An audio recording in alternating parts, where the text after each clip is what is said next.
आज हम 4 अगस्त 2023 की करंट अफेयर पढ़ रहे हैं। 4 अगस्त का जो दिन है वो अमेरिकी तट रक्षक दिवस के रूप में मनाया जाता है। हमारा आज का फर्स्ट क्वेश्चन है, हाल ही में किस राज्य के मुख्यमंत्री ने अमृत वृक्ष आंदोलन ऐप लॉन्च किया है? तो इसका जो आंसर है वो है असम। असम राज्य के मुख्यमंत्री हेमंत बिस्वा शर्मा ने अमृत वृक्ष आंदोलन है ये शुरू किया है। असम सरकार ने वनों को बढ़ावा व जलवायु परिवर्तन के खिलाफ लड़ाई में योगदान देने के लिए ये जो ऐप है ये लॉन्च किया है। 17 सितंबर को एक दिन में 1 करोड़ पौधों को लगाने का लक्ष्य रखा गया है और साथ ही 2025 तक असम राज्य का जो लक्ष्य है वो 5 करोड़ पौधों को लगाना है। अब हम असम राज्य के बारे में विस्तार से पढ़ते हैं। असम राज्य की जो कैपिटल है वो है दिसपुर। यहाँ के जो मुख्यमंत्री हैं वो हैं हेमंत बिस्वा शर्मा और यहाँ के जो राज्यपाल हैं वो हैं गुलाब चंद कटारिया। असम राज्य की जो सीमा है वो अरुणाचल प्रदेश, नागालैंड, पश्चिम बंगाल, मणिपुर, मिजोरम, त्रिपुरा और मेघालय से लगती है। असम राज्य का जो क्षेत्रफल है वो है 78,438 वर्ग किलोमीटर। अब हमारा नेक्स्ट क्वेश्चन है, 3 अगस्त 2023 को कोलकाता में डुरंड कप का कौन सा संस्करण शुरू हुआ? तो इसका जो आंसर है वो है 132वां।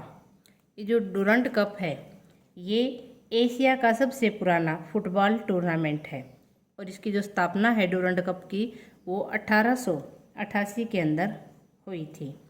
सर्वाधिक इसके अंदर जो विजेता टीमें रही हैं वो रही हैं पूर्वी बंगाल और मोहन बगान। दोनों ही टीमों ने 16 बार ये जो टूर्नामेंट है ये जीता है। अब ये जो 3 अगस्त 2023 को कोलकाता के अंदर जो डुरंड कप का संस्करण शुरू हुआ है, इसका जो आयोजन है वो 3 अगस्त से लेकर 3 सितंबर तक होगा और इसके अंदर विभिन्न क्षेत्रों से 24 फुटबॉल क्षेत्रों की जो टीमें हैं वो भाग लेंगी, जिनमें बांग्लादेश और नेपाल की टीमें भी भाग लेंगी। ये पश्चिम बंगाल की कैपिटल कोलकाता के अंदर शुरू हुआ है। तो अब हम थोड़ा पश्चिम बंगाल के बारे में भी विस्तार से पढ़ते हैं। पश्चिम बंगाल की जो कैपिटल है वो है कोलकाता। यहाँ के जो मुख्यमंत्री है वो है ममता बनर्जी और यहाँ के राज्यपाल हैं CV आनंद बोस। अब हम पश्चिम बंगाल के बारे में इम्पोर्टेंट फैक्ट पढ़ते हैं। पश्चिम बंगाल की मुख्यमंत्री ने पथश्री रास्ताश्री परियोजना का शुभारंभ किया। DGP वीरेंद्र को पश्चिम बंगाल का मुख्य सूचना आयुक्त नियुक्त किया गया। पश्चिम बंगाल की सरकार ने पोस्ता की खेती करने की अनुमति का आग्रह केंद्र सरकार से किया है। तालाबों व जलाशय वाले राज्यों की लिस्ट में जो पश्चिम बंगाल है वो शीर्ष पर रहा है।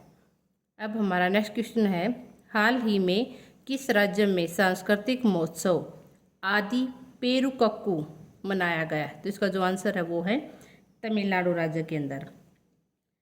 ये एक सांस्कृतिक महोत्सव है और इस उत्सव को पारंपरिक रूप से जुलाई के अंत में या अगस्त महीने की शुरुआत में मनाया जाता है। इसका जो मुख्य ध्यान होता है वो जल निकायों के प्रति आभार व्यक्त करने का होता है। यह तमिल महीने के 18वें दिन मनाया जाता है। अब हम तमिलनाडु राज्य के बारे में पढ़ते हैं। तमिलनाडु की जो कैपिटल है वो है चेन्नई।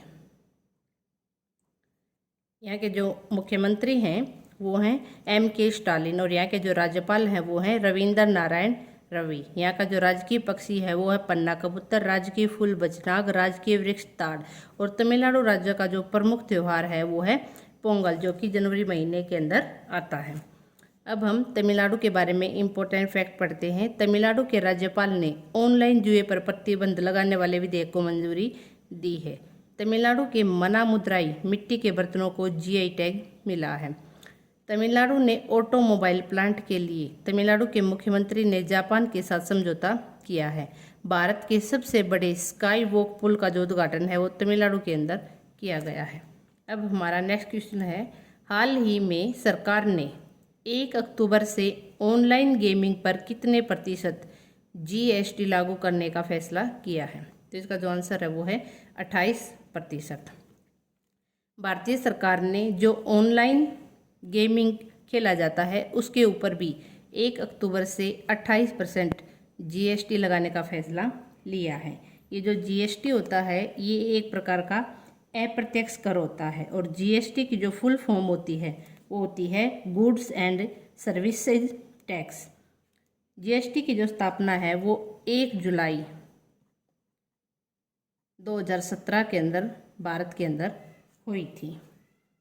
अब हमारा नेक्स्ट क्वेश्चन है, हाल ही में अमृत भारत स्टेशन योजना के तहत किस राज्य के 57 रेलवे स्टेशनों को अपग्रेड किया जाएगा? तो इसका जो आंसर है वो है ओडिशा। अमृत भारत जो स्टेशन योजना है इसका जो लक्ष्य है वो है रेलवे स्टेशनों का ध्यान रखना, वहाँ पर सफाई की व्यवस्था करना और वहाँ की रेलवे स्टेशनों को ज़्यादा से ज़्यादा बढ़ावा देना, चाहे वे किसी भी राज्य के क्यों न हो।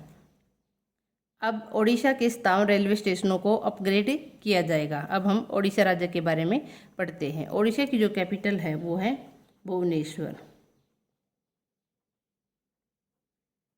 यहाँ का जो राजकीय पशु है वो है सांबर, राजकीय वृक्ष बरगद, राजकीय फूल कमल है, और यहाँ पर उड़िया भाषा बोली जाती है। यहाँ के जो मुख्यमंत्री हैं वो हैं नवीन पटनायक, और यहाँ के जो राज्यपाल हैं वो हैं गणेशी लाल। अब हम ओडिशा राज्य के बारे में विस्तार से पढ़ते हैं। अभी हाल ही में ओडिशा की कोंद जनजाति के द्वारा बिहान मेला मनाया गया। ओडिशा सरकार ने आदर्श कॉलोनी पहल लॉन्च की। ओडिशा के मुख्यमंत्री ने भारत का पहला heavy lift logistic drone launch किया है। जगन्नाथपुरी मंदिर और कोणार्क का जो सूर्य मंदिर है वो ओडिशा के प्रमुख पर्यटन स्थल हैं। ओडिशा के कपिलेश्वर मंदिर को ASI की संरक्षित स्मारकों की सूची के अंदर शामिल किया जा रहा है।